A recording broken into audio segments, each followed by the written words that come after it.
Hello. From the title of this video, you've probably gathered that I'm going to wade into the debate about coronavirus lockdowns and such. And indeed, what I try to do on this channel is to present my own views on various philosophical subjects, while also, at least sometimes, making them a little bit relevant to what's currently going on in society. This particular installment, however, will be very short, for which I apologize. I had prepared to do a video on the phrase "follow the science," which politicians sometimes use when they try to coerce others into coronavirus lockdowns. Now, I had also written an article on this subject, and this article was published a couple of weeks ago on January 4th by The Federalist. But in addition to the article, I had also prepared a fuller video version with some more philosophical detail.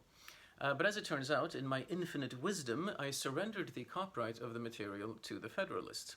Other magazines and websites that have published articles of mine in the past have never retained the copyright, and I didn't realize that this case would be different.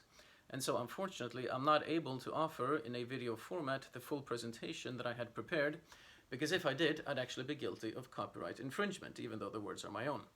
But since I had prepared a whole presentation, I don't want it to go to waste completely.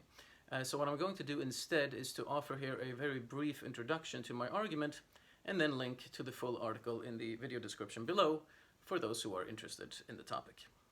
So essentially, the point is that when politicians talk about science and appeal to it when they want to impose society-wide lockdowns, they treat science as if it were something concrete that actually dictates certain behavior to us. But we need to take a step back here to understand what science actually is.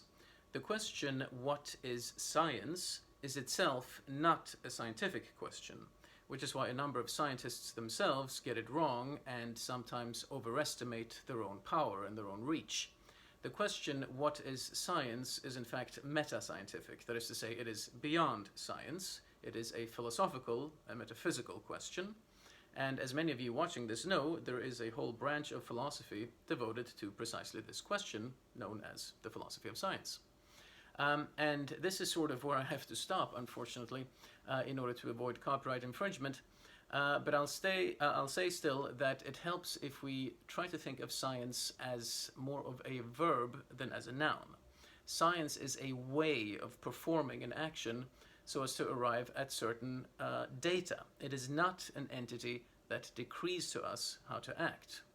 Any famous scientist who poses for magazine covers and harangues us about the dictates of science, or any mediocre and power-hungry politician who tries to lock down society in the name of science, or with the slogan "follow the science," is in fact not acting within the scientific sphere, but is acting within the ethical, philosophical sphere. You may agree or disagree with their conclusions, and acting within the philosophical sphere in and of itself is fine, of course.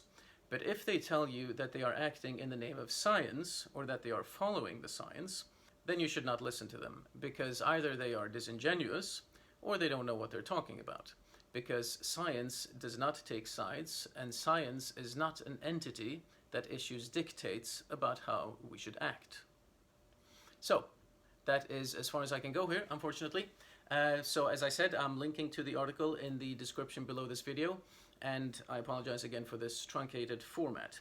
But if you're interested in the topic, I hope you'll take a look at the article, and if you wish to discuss it with me, of course, as always, I'd be very happy to reply to your comments below. Thank you very much.